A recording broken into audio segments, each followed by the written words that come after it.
Hey guys, John Holiday again, doing another YouTube. Today I want to talk about cash flow. So I started the screen off with a picture of some money there. I want to talk about the very starting point of how to get your act together cash flow wise and budget wise. So let me move to my writing pad here. Sorry guys, I'm doing this inside of the ambulance, so if it's a little noisy or if it's a little bright, try to touch it up a little later on. Basically, what I want to talk about is a zero-based budget. So there's a lot of good zero-based budget plans out there already. People that explain it better than I do. I kind of want to give you my 2 cents worth because I think it's a simple way of doing it. First of all, the first thing you have to know is your budget includes some stable numbers. The first one is how much you make. So your net spendable income.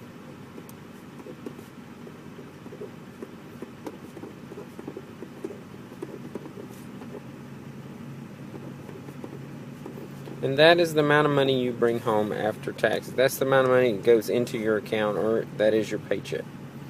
Alright, and then the next thing that you have in the equation is your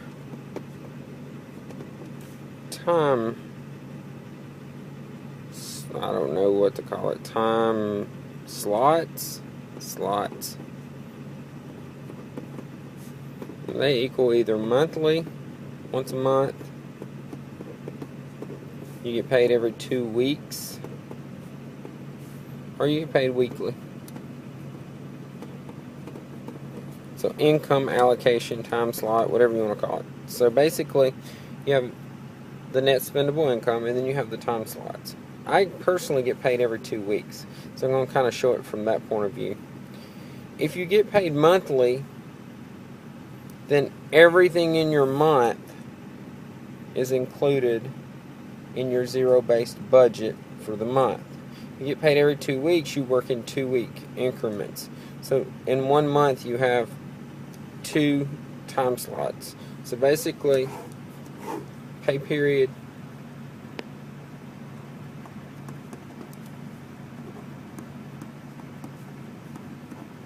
number 1, and then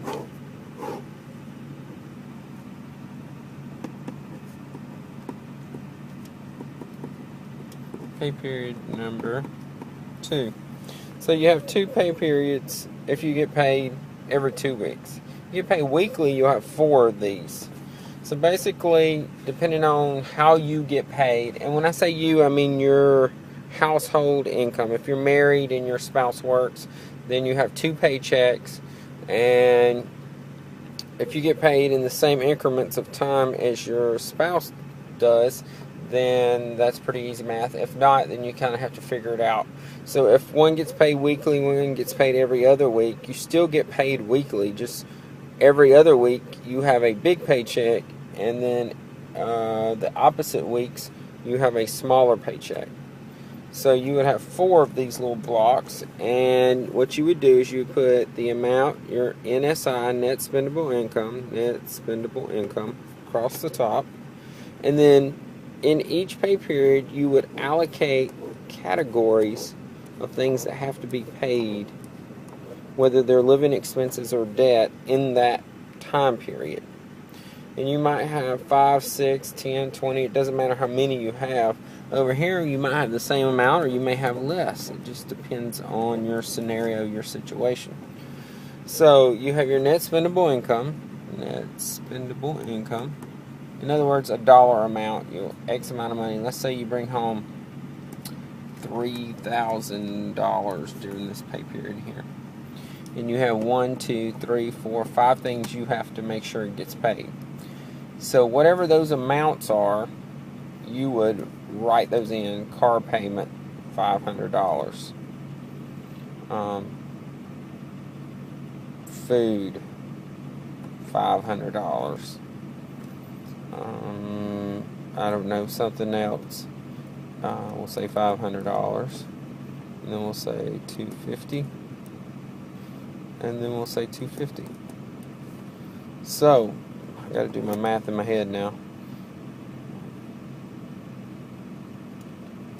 Alright, so now, if I've done that math right, let's see, 500 plus 500 is 1,000, plus 500 is 1,500, plus 250 and 250 is 500, so that's 2,000. So 2,000 minus 3,000 is plus 1,000. Now, the goal is not to have it, you go, yeah, extra $1,000. No, that's not the goal. The goal is to get to zero. It's called a zero-based budget for a reason. So you have to take this $1,000 and either put another category here for 500. That would bring that down to 500. And then another category up here for, say, 250.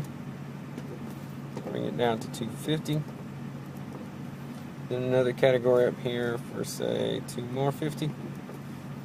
And now we are correct. We're down to 0. So now we've added a couple categories up there.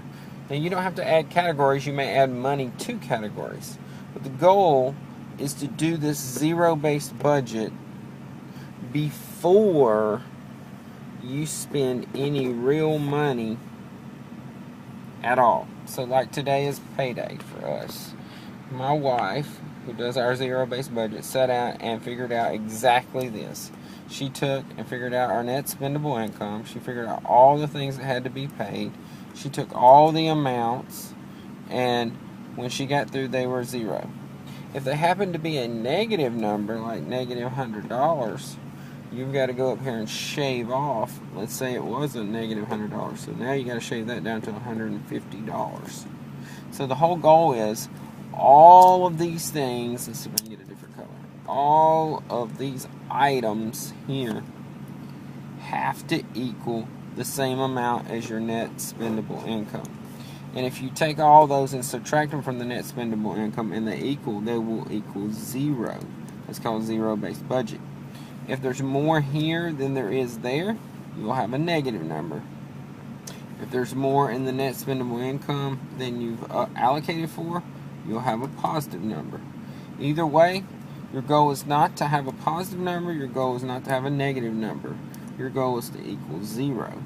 If you have a positive number and you want to take some of it, move it over on your baby steps. If you hadn't seen my YouTube videos on the baby steps, then you should go watch the rest of the story on my YouTube channel. Basically,